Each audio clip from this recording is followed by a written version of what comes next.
রাজশাহী ও চিলাহাটির মধ্যে চলাচলকারী আন্তনগর তিতুমির এক্সপ্রেস ট্রেনের একটি বগি লাইনচ্যুত হয়েছে। সকাল 6:30টায় রাজশাহীর বেলপুকুর এলাকায় এ দুর্ঘটনা ঘটে।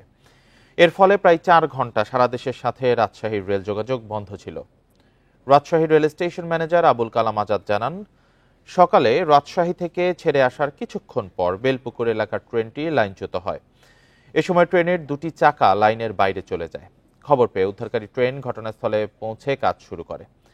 এই ঘটনায় রাজশাহী স্টেশন থেকে বিভিন্ন গন্তব্যে ট্রেন চলাচল কয়েক ঘন্টা বন্ধ থাকে।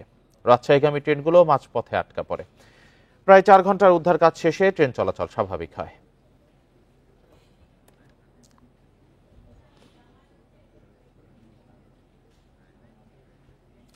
এ নিয়ে আরো জানাতে রাজশাহী থেকে যুক্ত হয়েছেন সহকর্মী মোস্তাফিজুর রহমান। মোস্তাফিজ, ট্রেনের বগি তো উদ্ধার হয়েছে, ট্রেন চলাচল শুরু হয়েছে, পুরো স্বাভাবিক হতে কত সময় লাগতে পারে? আর বগি লাইনচ্যুত হওয়ার কারণ সম্পর্কে কি জানা গেল?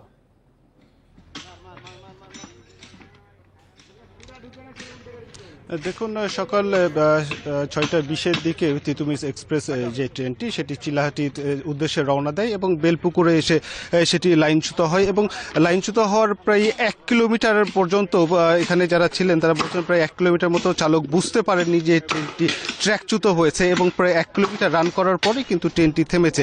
ঠিক এই কারণেই দেখা গেছে যে ট্রেনের যে লাইন রয়েছে সেইখানে কিন্তু বেশ ক্ষতি হয়েছে। এখানে আমরা দেখেছি যে বেশ কিছু ফিস প্লেট ভেঙে গেছে, কোনোটা ক্ষতিগ্রস্ত হয়েছে। লাইনের ট্র্যাকের সাইডে আমরা চির ধরেছে এমনটিও কিন্তু দেখা গেছে।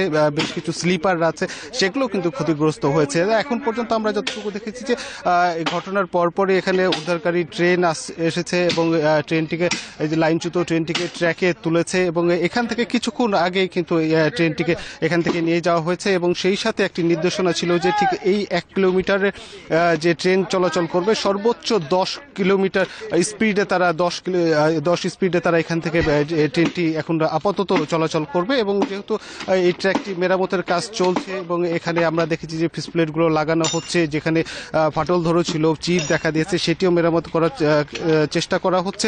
সেই সাথে রেল কর্তৃপক্ষ যে বিষয়টি বলছিলেন যে তারা এই ঘটনার পরপরই তাদের যে উদ্ধারকারী টিম রয়েছে বা এখানে যে প্রকৌশলী যে টিম রয়েছে তারা এখানে এসেছেন এবং তারা তাদের মতো করে কাজ করছেন। তবে কেন এই ট্র্যাকচ্যুত হয়েছে বা কি কারণে হয়েছে এই বিষয়টি নিয়ে কিন্তু তারা বলছিলেন যে হঠাৎ করে এই বিষয়টি নিয়ে মন্তব্য তারা করতে চান না এবং তারা বলছিলেন যে বিষয়টি নিয়ে অনুসন্ধান করেই এবং তদন্ত কমিটি করেই আসলে বলা যাবে যে আসলে কেন এই ধরনের দুর্ঘটনাটি এইখানে ঘটেছে এবং প্রায় 1 কিলোমিটার রান করার পরও চালক কেন বুঝতে পারেনি এই বিষয়গুলো তাদের তদন্ত সাপেক্ষেই কিন্তু তারা বলতে পারবেন যে আসলে কেন ঘটেছে। তবে এখন পর্যন্ত যে দুটি ট্রেন রাজশাহী থেকে ঢাকাগামী যে দুটি ট্রেন আটকিয়ে রয়েছে রাজশাহী স্টেশনে, সেইখানে যাত্রীদের কিন্তু টিকিট এর মধ্যে ফেরত দেওয়ার কথা বলেছে রেলওয়ে কর্তৃপক্ষ এবং যারা যেতে চান এখন পর্যন্ত কিন্তু যাত্রা বাতিল করা হয়নি এবং রেল কর্তৃপক্ষ যেটি বলছেন যে খুব দ্রুতই কিন্তু এই ট্র্যাকে রেল চলাচল পূর্বের মতো স্বাভাবিক হয়ে উঠবে।